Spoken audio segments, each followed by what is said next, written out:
Download the Prize Picks app today and use promo code LOCKEDONNFL to get $50 instantly when you play $5. That's promo code LOCKEDONNFL on Prize Picks to get $50 instantly just by playing $5. You don't even have to win to receive the bonus. It's guaranteed. Prize Picks, run your game when you want.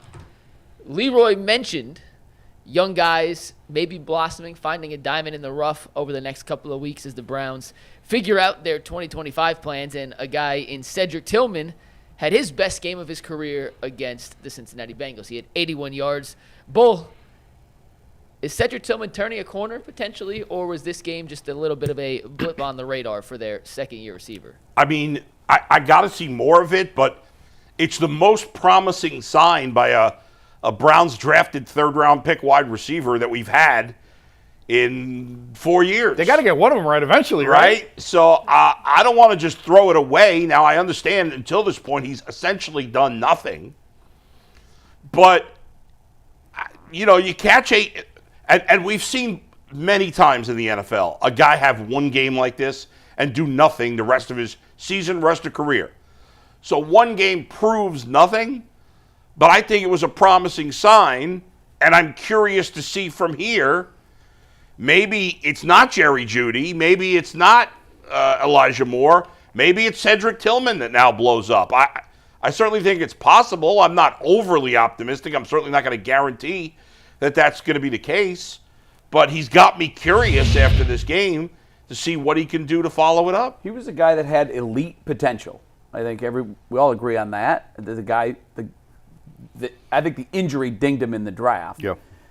My take on this is this. Someone has to be the target. Someone. And with Amari Cooper gone, it seems like there is a familiarity between the quarterback and Tillman as being the leading target. I think he had more targets than anybody else with 12. He had 12 targets in the game, significantly more than anyone else. Actually, no, Njoku technically had the most targets, but Njoku had more than 12 targets? He had 14 targets. Oh, my goodness. Okay, well, that kind of makes sense, that Njoku is the security blanket. I mean, and it's just such a short passing game. These extended handoffs, 3- and 5-yard passing attempts. But I think, like you, Bull, I'm encouraged by it. Yeah. It would have been better than him having 12 targets and 4 catches. Right, sure. Because we've seen that from some Browns receivers. So I would love to see him emerge as the Browns' leading receiver. We've had like nobody at a no recent draft pick on offense that has kind of like emerged, and clearly he's not done that yet. Yeah.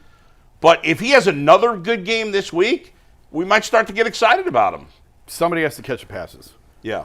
I mean, was Terrell Pryor a great NFL receiver, or was he just the one option the Browns had? Yeah, Probably the one option. Listen, this is not the NBA where you know you're going to score 100 points in a game. No, but you know they're going to throw 30 passes in a game. Somebody's you know that.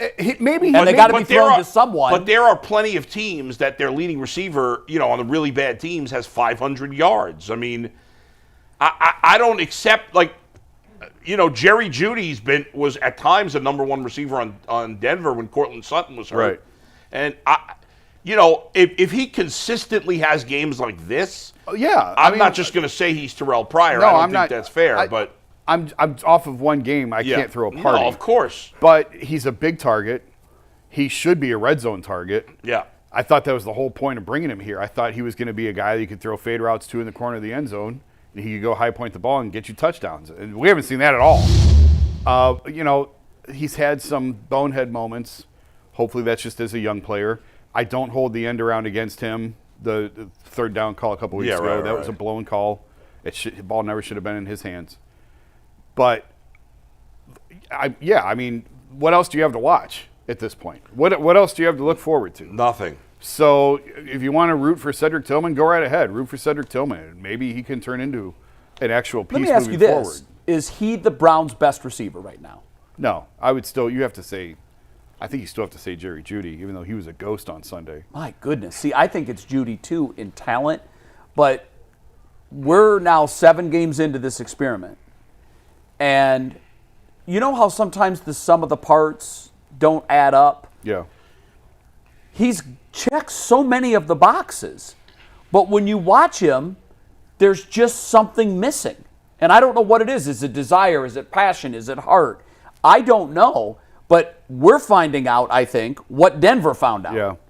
I do think he's overpaid. They should not have given him that contract. No, and that also, by the way, led to the demise and the or at least contributed to Amari Cooper. Yeah. Well, Amari was unhappy. You're going to pay a guy that's been performing for someone else at a lesser level than I've been performing for you? Right. Made no sense. And it fractured that relationship, and it was over. I mentioned this on Monday's show, but Sunday looked more like the old Kevin Stefanski offense than anything else we've seen. I thought that too. This year, where 13 personnel, 3 tight ends, Deshaun was under center, play action. I think you're going to see more and more of that. Do we know what Jameis thinks of that? Like, is that necessarily fit his skill set? I mean, he's not a runner. No, he's not a runner. He's from the Jimbo Fisher college offense. Yeah. I know Jimbo pretty well for covering him. He likes under center play action. That's right up his Beautiful. alley. Perfect. And it's a match made in heaven. So I think that you can't get worse quarterback play. You can't get worse quarterback play than they've gotten. Nope. And maybe eventually you can start to throw the ball down the field a little bit more than what it has become. I thought Jameis looked to do that in his brief time. Oh, yeah. I mean, I don't think you can't read anything into that at all. No, because it was garbage. I mean, not really garbage time, but it was late. But he looked to me more like what an NFL quarterback should look like. Yeah. So, the fear is that he wins them a few games, then they fall out of the top spot to go get a quarterback in the Worst draft. place you can be. And that's why I thought they should have played DTR. I think it's more injury related than anything else. I know we'll get to that later. But playing Jameis is just being in purgatory. Like, you know what he is. I don't know that anyone thinks Jameis Winston's the long-term answer at quarterback for the Browns. All he might do is run into a couple more wins. That's going to knock you out of the draft. If we stumble into a 7-10, this season is a nightmare. I mean, for them to go 7-10, they'd have to have a winning record the rest of the way. I don't think that's likely. They have to go 5-5.